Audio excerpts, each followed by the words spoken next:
جب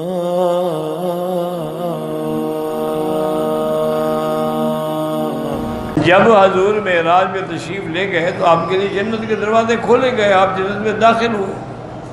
اسی لیے آپ نے واپسی پر حضرت بلال رضی اللہ تعالیٰ عنہ کو بلایا اور فرمایا کہ بلال، تم کون سا ایسا عمل کرتے ہو جو اللہ کو اتنا پسند ہے کہ میں جب آسمانوں میں گیا اور جنت میں گیا سمیعت خشخشۃ کا، تمہارے چلنے کی آواز آ رہی تھی، تم وہاں آ رہے تھے، پھر رہے تھے جنت میں، کون سا ایسا عمل ہے؟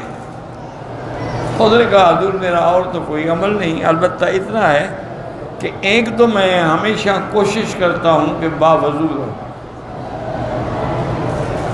اللہ جب نیند ہے تو نیند ہے، اور دوسرا میں یہ کرتا ہوں کہ وضو کرنے کے بعد 2 رکعت تحیۃ الوضو کی نیت سے پڑھتا ہوں۔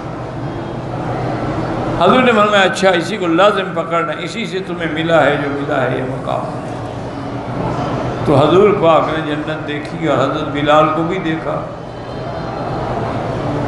بلکہ بعض جو صوفیاء ہیں نا، جو حقیقی صوفی ہیں، جھوٹے صوفی موت اللہ بچائے، وہ بڑی عجیب عجیب باتیں بھی کہہ جاتے ہیں، اپنے عشق کی بات ہوتی ہے نا۔ تو انہوں سے کسی نے پوچھا کہ حضرت جنت میں سب سے پہلے کون جائے گا؟ ان کا بلال جائے گا۔